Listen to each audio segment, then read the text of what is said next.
Assalamualaikum warahmatullahi wabarakatuh. Saya Sophia, mahasiswa Universitas Galuh Program Studi Manajemen. Di sini saya akan menjelaskan tentang cara mengoperasikan aplikasi MYOB dan akan menjelaskan menu-menu yang terdapat pada MYOB. Di sini sudah terdapat aplikasi MYOB versi 18 dan saya akan mulai menjelaskan caranya dari mulai login sampai dengan selesai. Happy watching! Baik, langsung saja kita buka aplikasinya. Di sini terdapat beberapa menu. Yang pertama ada Open, Create, Explore, What's New, dan Exit. Yang pertama adalah menu Open. Menu Open adalah menu yang digunakan untuk membuka file yang telah dibuat sebelumnya. Jadi, ketika kita sudah memiliki file perusahaan yang telah kita buat sebelumnya, kita bisa membukanya kembali di sini untuk melakukan pengeditan ataupun untuk melihat laporan yang telah dibuat. Selanjutnya di sini ada menu Create. Di sini adalah menu yang digunakan untuk membuat file atau data perusahaan yang baru. Kemudian ada Explore. Menu ini digunakan untuk membuka file contoh yang telah disediakan MYOB. Selanjutnya ada What's New. Menu ini digunakan untuk melihat fitur-fitur baru yang ada pada MYOB. Dan di sini juga ada Exit. Menu ini digunakan untuk mengakhiri atau menutup program pada MYOB. Baik, kita langsung saja mulai. Di sini saya akan membuka menu Create, di mana kita akan membuat sebuah file perusahaan baru. Oke, kita klik 2 kali. Di sini ada Introduction. Kita klik Next. Kemudian di sini ada Company Information. Kita akan mengisi company name, nama perusahaan yang akan kita buat. Di sini saya contohkan Erika Salon.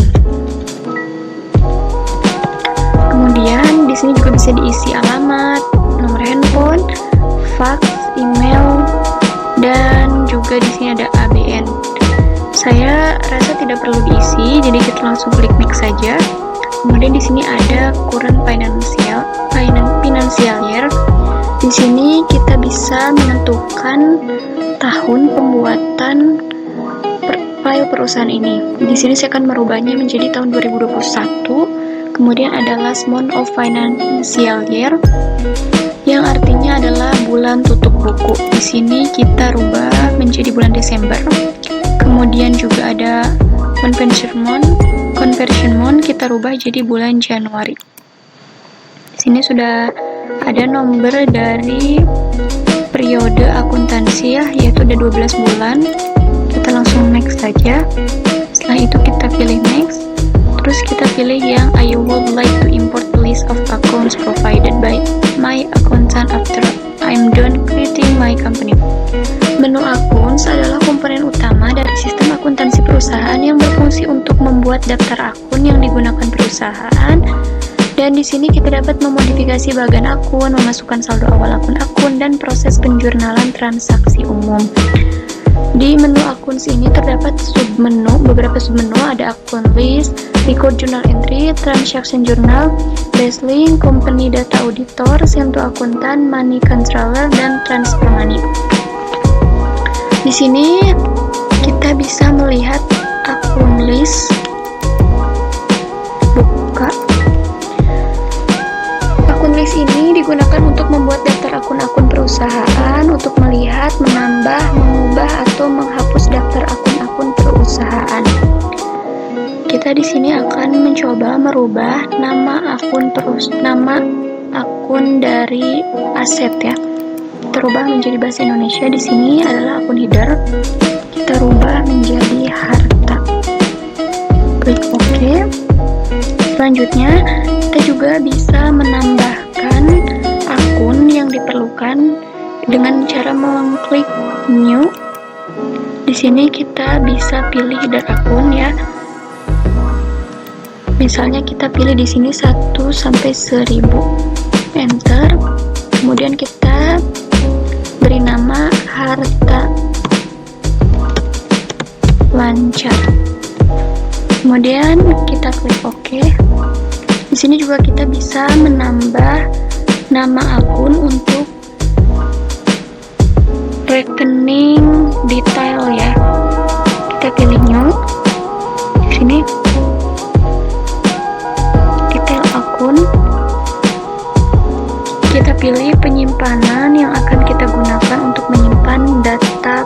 perusahaan yang akan kita buat ini.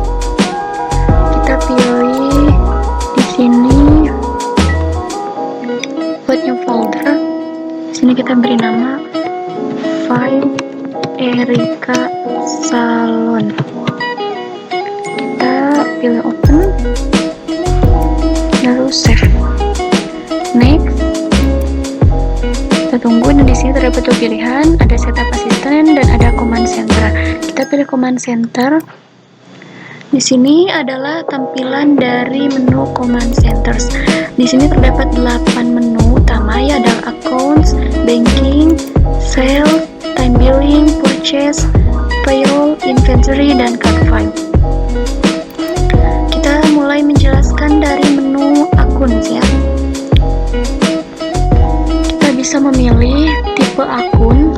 Misalkan kita akan memasukkan tipe akun di harta, ya, di akun aset. Di sini terdapat pilihan yaitu banks, account receivable, ada current aset dan fixed asset, serta ada aset. Di sini kita akan memilih bank. Kita akan memasukkan akun numbernya, misalkan 1100. Kita enter, kita beri nama, tas, kemudian klik OK. Nah, di sini sudah terdaftar nama akunnya, tipenya adalah bank, kemudian nama-nama akun di sini sesuai dengan yang kita butuhkan, ya, untuk data perusahaan yang akan kita buat. Oke, saya hanya mencontohkan saja. Kita close. Kemudian di sini ada record journal entry. Record journal entry ini merupakan submenu yang digunakan untuk mencatat transaksi jurnal umum dan transaksi-transaksi penyesuaian. Di sini kita bisa merubah datanya sesuai dengan data yang kita butuhkan. Misalkan sekarang adalah misalkan data yang akan kita buat adalah tanggal 6 November 2021. Kemudian kita di sini bisa memberi memo. Misalkan di sini nama memonya adalah investasi awal pemilik.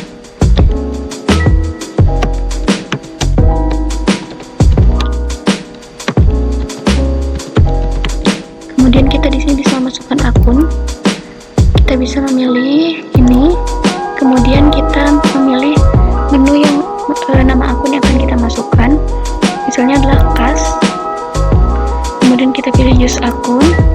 Kemudian kita di sini bisa memasukkan debit, ya. Misalkan debitnya adalah 10 juta. Di sini kita juga bisa, setelah itu kita masukkan akun lain, ya. Misalkan di sini kita pilih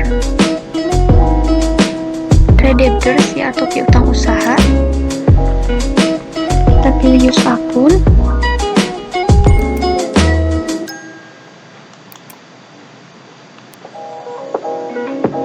Kemudian kita di sini juga bisa memasukkan angkanya di kredit.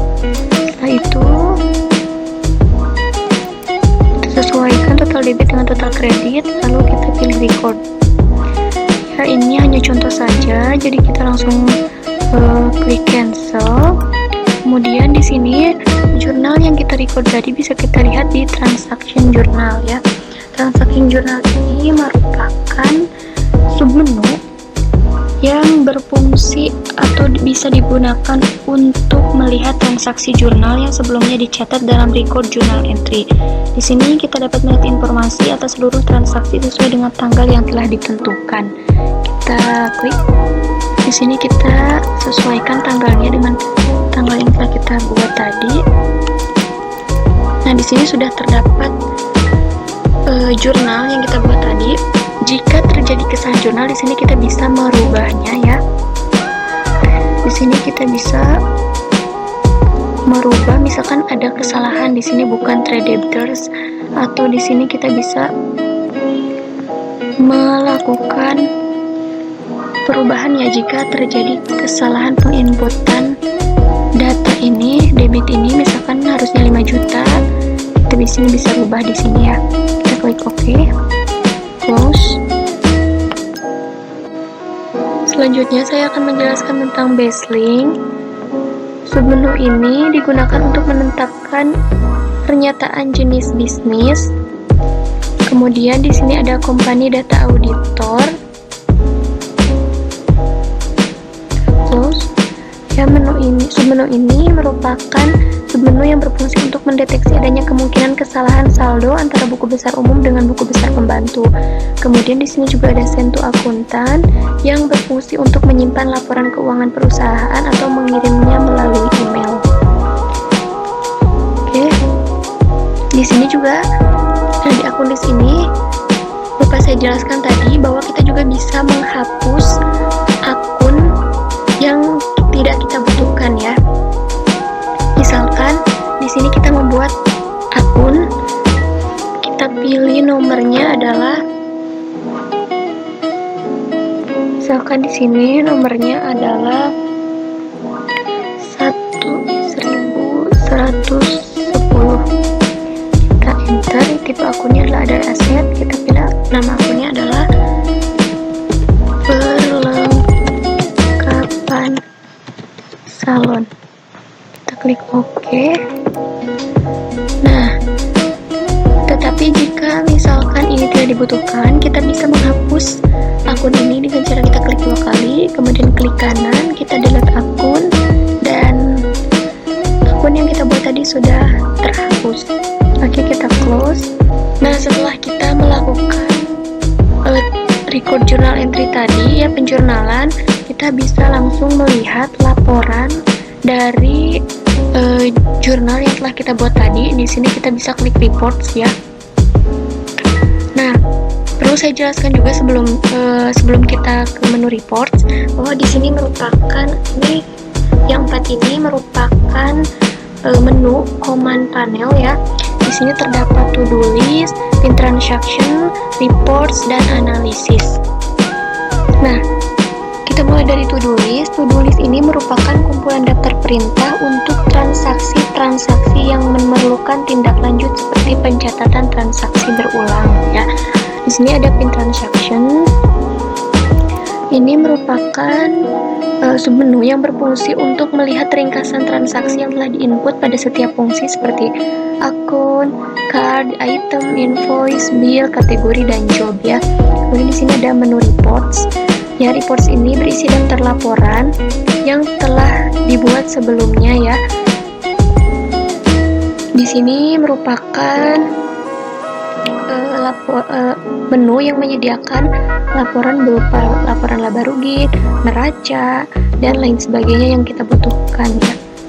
Kita klik di sini, kita bisa melihat trial balance dari data yang kita buat tadi. Ini bulan yang kita buat adalah November. Display. Nah, di sini sudah terlihat ya. Karena tadi kita hanya membuat satu penjurnalan, maka di sini yang terlihat hanya seperti ini. Ini untuk contoh saja ya. Untuk lebih jelasnya nanti saya akan menunjukkan laporan file yang telah saya buat sebelumnya secara lengkap. Di sini kita rubah ke print preview. Nah, kemudian di sini ada menu help ya. Ini berfungsi untuk membawa kita ke jendela bantu ya ketika kita menemukan kesulitan dalam penginputan data. Kemudian di sini kita ada print ya, ada menu print. Di sini bisa untuk memprint langsung ya laporan yang telah ditampilkan. Kemudian di sini ada send to. Nah, ini bisa kita gunakan untuk menyimpan laporan ini dalam bentuk PDF. Nah, kita coba simpan dalam bentuk PDF. Nah, di sini masukkan ke nama file Salon, kemudian kita save. Selesai, kita close. Di sini juga kita bisa melihat ya general ledger. Ya, kita close. Kemudian kita bisa melihat general detail. Nah, profit and loss atau laporan laba rugi, balance sheet. Kemudian kita juga bisa melihat di sini ada general journal.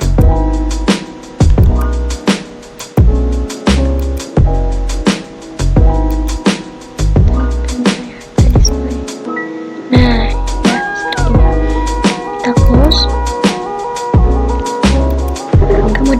Selanjutnya saya akan menjelaskan menu banking.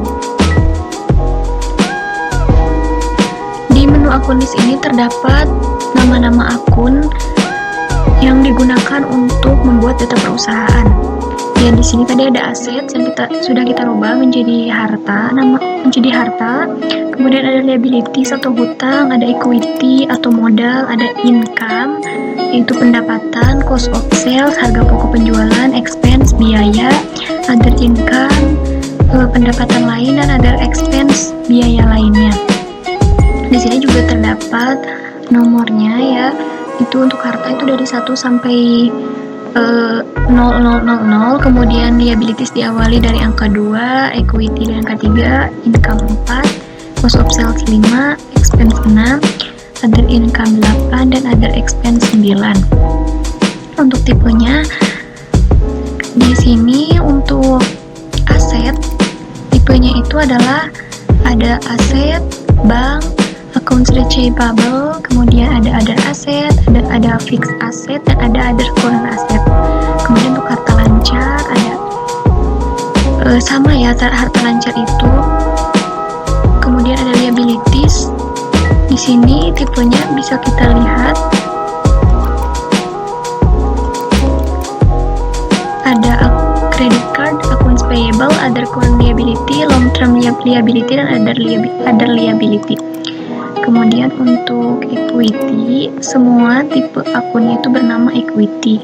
Begitu pula dengan income, cost of sales. Ya, income, nama tipe akunnya income, cost of sales semuanya menggunakan nama tipe akun cost of sales. Expense juga tetap expense semuanya, other income semuanya, dan other expense juga tipe akunnya semuanya other expense. Oke, close. Banking ini merupakan menu yang berfungsi untuk mencatat transaksi-transaksi pengeluaran dan penerimaan kas seperti tagihan-tagihan dan beban sewa, listrik, telepon, pembayaran gaji, dan lain-lain, serta untuk melakukan rekonsiliasi rekening koran bank. Nah, menu banking ini terdiri dari beberapa submenu, ada spend money, bank register, receive money, prepare electronic payment, screen checks, print atau email remittance advice, reconcile akun, transaction journal, kemudian juga ada prepare bank deposit. Pertama, di sini ada spend money. Spend money ini merupakan submenu yang berfungsi untuk mencatat transaksi pengeluaran uang dari bank guna keperluan usaha, selain untuk transaksi pelunasan hutang. Transaksi yang dicatat adalah transaksi pembelian perlengkapan, membayar beban-beban, dan lain-lain. Di sini kita ya seperti halnya mencatat record jurnal entry tadi, nanti kita bisa record ketika akan melakukan pengisian data. Kemudian di sini juga ada receive money. Nah, receipt money ini merupakan submenu yang berfungsi untuk mencatat transaksi penerimaan uang selain pelunasan piutang dari pelanggan. Transaksi yang dicatat pada submenu ini seperti transaksi penerimaan pinjaman uang, penerimaan setoran modal, pendapatan bunga dari bank, penjualan aktiva, selain persediaan barang, dan lain-lain. Kemudian juga di sini ada bank register. Bank register ini merupakan submenu yang berfungsi untuk melihat mutasi setiap kas di bank dan dapat menambahkan transaksi perbankan. Kemudian di sini juga terdapat prepare bank deposit. Prepare bank deposit ini merupakan submenu yang berfungsi untuk mencatat proses pencairan cek atau giro yang diterima dari pelanggan atau card lainnya. Kita bisa klik record ketika kita nanti memasukkan data. Kemudian di sini juga terdapat reconcile akun. Submenu ini merupakan submenu yang berfungsi untuk melakukan rekonsiliasi bank secara manual seperti rekonsiliasi kas atau bank, piutang dagang, dan hutang dagang. Kemudian di sini ada print check. Ya, ini untuk mencetak cek yang telah dibuat. Kemudian Kemudian di sini juga ada transaction journal, ya. Ini untuk melihat transaksi jurnal yang telah dibuat melalui linking. Jadi ketika tadi kita melakukan penginputan data, maka nanti akan terlihat di transaction journal. Selanjutnya saya akan menjelaskan menu sales. Menu sales merupakan menu yang berfungsi untuk mencatat transaksi-transaksi penjualan secara tunai dan kredit. Kemudian juga berfungsi sebagai penerimaan pembayaran piutang dari pelanggan dan mencatat retur penjualan. Terdapat beberapa submenu. Di sini terdapat sales register, enter sales, receipt payments, print receipts, print invoice, transaction journal, dan ada print statements. Yang pertama di sini ada sales register. Menu ini berfungsi untuk melihat nama customer yang melakukan transaksi penjualan. Kemudian di sini ada enter sales. Menu ini berfungsi untuk mencatat transaksi penjualan yang sedang berlangsung baik secara kredit, cash, dan untuk mencatat retur penjualan. Jadi di sini kita bisa mencatat transaksi-transaksi yang sedang berlangsung dan kemudian bisa kita record. Selanjutnya di sini ada print invoice. Menu ini berfungsi untuk mencetak faktur-faktur penjualan yang kita catat di sales. Selanjutnya ada receipt payments. Menu ini berfungsi untuk mencatat penerimaan dari penjualan dan piutang usaha dari konsumen yang dibayar kepada perusahaan. Jadi, transaksi yang masuk dicatat di sini kemudian di-record. Selanjutnya di sini ada print receipts. Menu ini berfungsi untuk mencetak bukti penerimaan uang atau cek. Selanjutnya di sini ada transaction journal. Menu ini berfungsi untuk melihat rincian jurnal pada tabulasi sales. Dan terakhir ada print statements. Menu ini berfungsi untuk mencetak faktur-faktur penjualan yang belum terbayar. Selanjutnya saya akan menjelaskan menu time billing.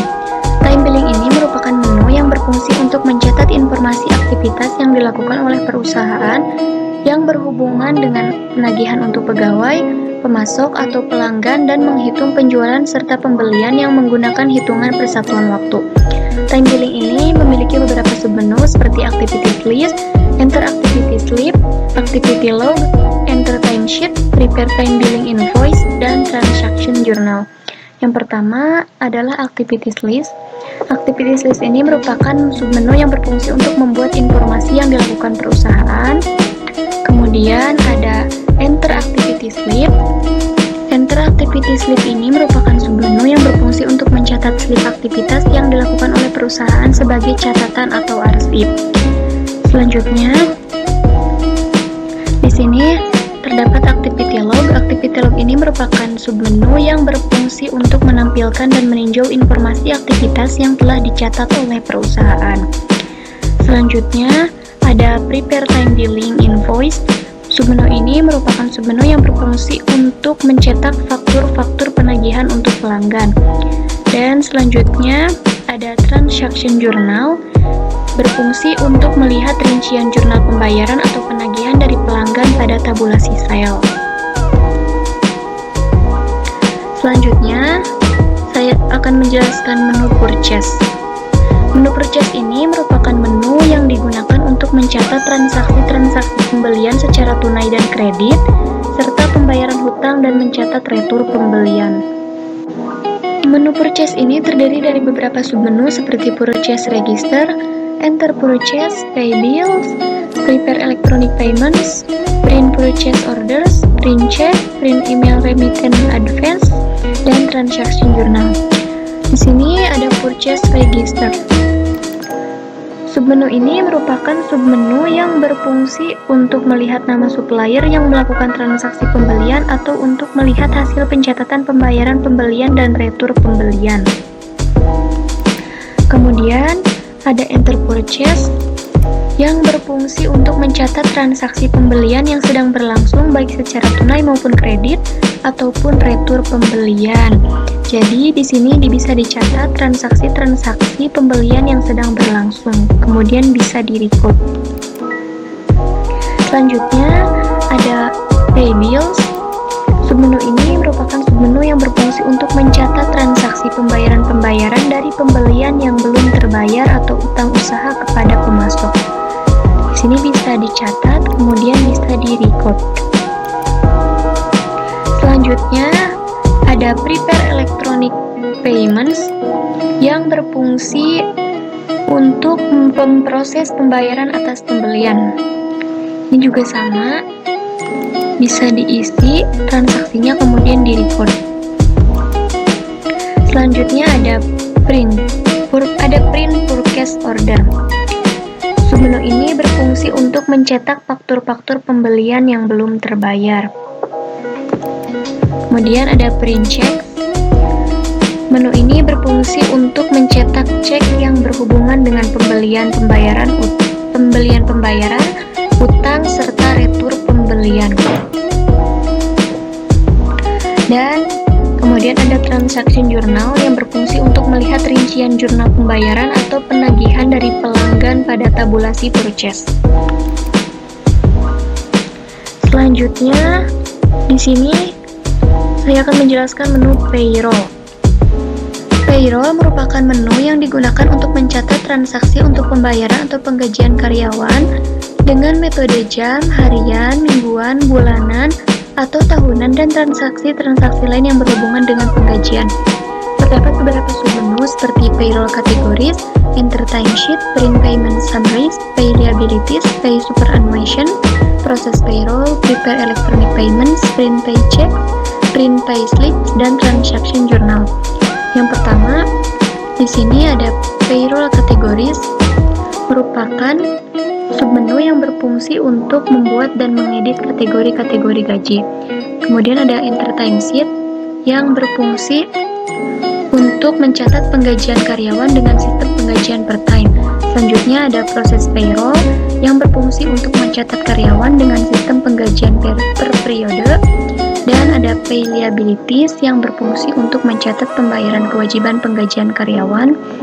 Ada pay superannuation yang berfungsi untuk mencatat pembayaran dan pensiun karyawan. Kemudian ada print payment summaries yang berfungsi untuk mencetak faktur-faktur pembelian yang belum terbayar. Ada print paycheck yang berfungsi untuk mencetak yang berhubungan dengan penggajian.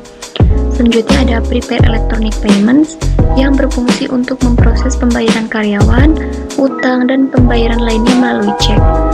Kemudian ada print email pay slips untuk mencetak atau mengirim lewat email slip penggajian karyawan. Selanjutnya ada transaction journal yang berfungsi untuk mencetak faktur-faktur pembelian yang belum terbayar. Selanjutnya adalah menu inventory.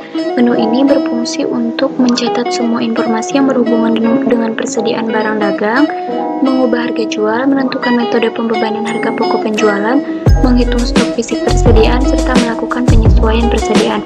Terdapat beberapa submenu. Di sini ada build items yang berfungsi untuk melakukan proses perakitan sendiri yang jumlah kuantitas dan komponen barang dan bahan bakunya tidak bisa distandarisasikan. Kemudian ada items register yang berfungsi untuk menampilkan item-item persediaan barang baik keseluruhan maupun per item. Selanjutnya ada adjust inventory yang berguna untuk melakukan penyesuaian atas nilai dan kuantitas item-item persediaan. Kemudian ada auto build items yang berfungsi untuk merakit suatu barang yang bisa distandarisasikan komponen bahan bakunya atau untuk merakit item akhir dari sejumlah komponen. Selanjutnya ada item list yang berfungsi untuk melihat barang-barang persediaan. Kemudian ada set item price yang berfungsi untuk menetapkan harga jual suatu barang persediaan termasuk keuntungan. Selanjutnya ada count inventory yang berfungsi untuk memasukkan hasil perhitungan fisik persediaan atau untuk melakukan penyesuaian nilai dan kuantitas sejumlah item persediaan. Kemudian ada receipt items dan ada transaction journal yang berfungsi untuk melihat perkiraan-perkiraan yang berhubungan dengan keluar masuknya persediaan. Selanjutnya adalah menu card file yang merupakan menu yang berfungsi untuk mencatat dan menyimpan seluruh data customer, supplier, dan karyawan perusahaan. Kemudian juga untuk menentukan nilai pajak, mengatur diskon, menetapkan kode pajak dari masing-masing individu atau perusahaan dari customer ataupun supplier. Terdapat beberapa submenu. Yang pertama ada card list.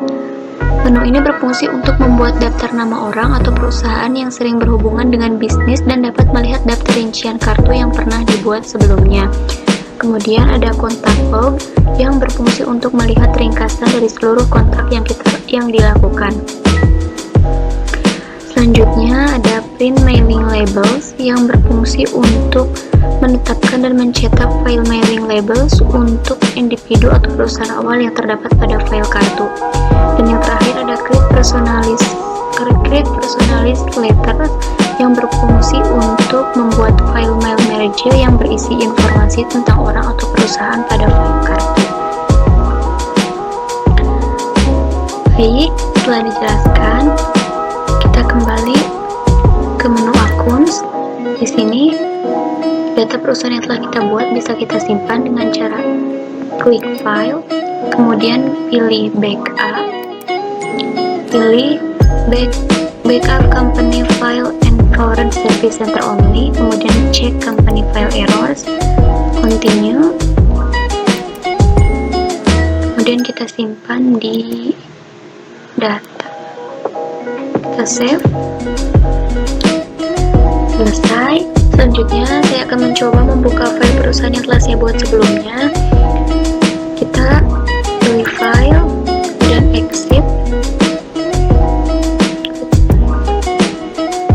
Baik, selanjutnya kita akan membuka file yang pernah saya buat sebelumnya. Di sini adalah contoh filenya. Oke. Continue. Nah, di sini kita bisa melihat contoh akun list yang pernah dibuat sebelumnya secara lengkap. Di sini mulai dari harta sampai dengan biaya lain yang semuanya dibuat secara lengkap sesuai dengan data yang dibutuhkan oleh perusahaan.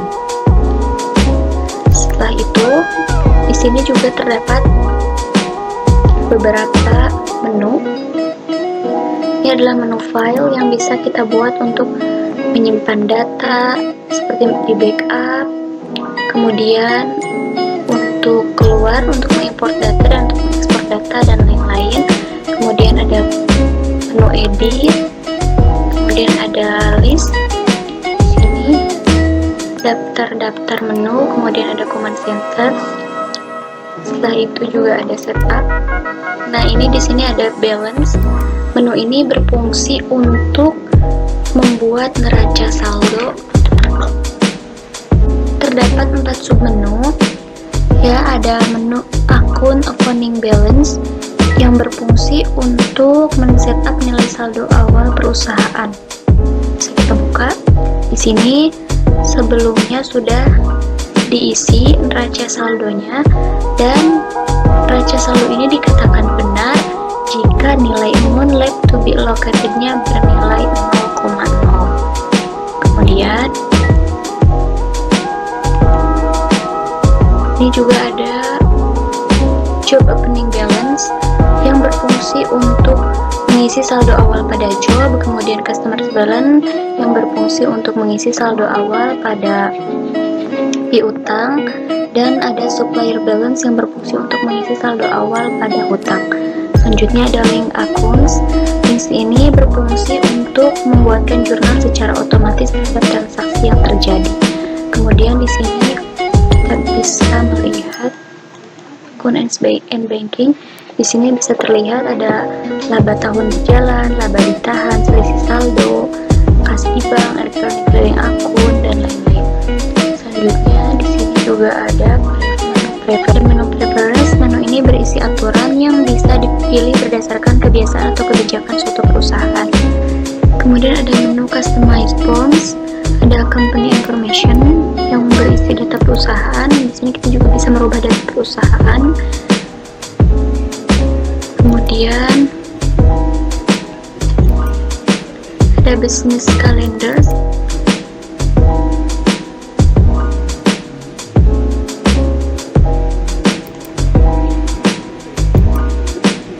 sini juga terdapat menu reports, window.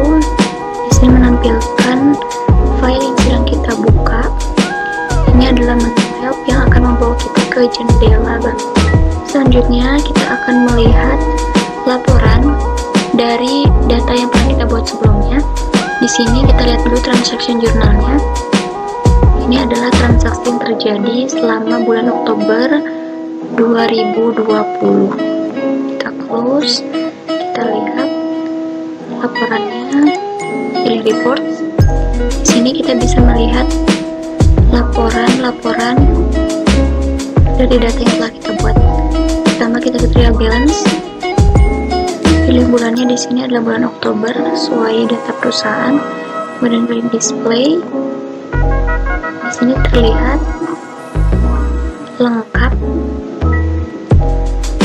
Kemudian kita close. Seperti biasa, jika ingin menyimpan, kita tinggal klik send to dan pilih PDF seperti yang dicontohkan sebelumnya. Selanjutnya juga kita bisa melihat di sini ada standar balance sheet. Kita ini bulan Oktober, display. Di sini sudah terdapat balance sheet-nya. Close. Kemudian kita lihat profit and loss-nya. Kita pilih bulannya, sesuaikan. Display. Terlihat di sini profit and loss-nya. Kemudian kita bisa melihat general ledger secara lengkap di sini.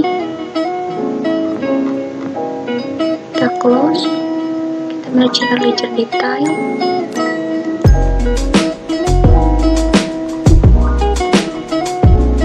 Selanjutnya kita close. Kita lihat transaction journalnya. Di sini ada general journal.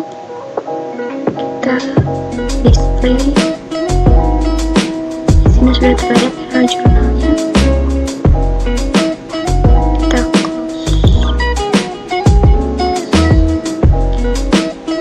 Di sini kita juga bisa merubah transaksi yang terjadi. Misalkan terdapat kesalahan penginputan data, bisa kita rubah di sini.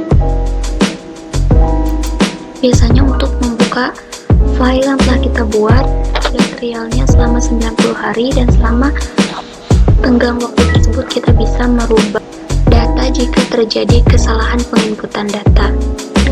Oke, selesai.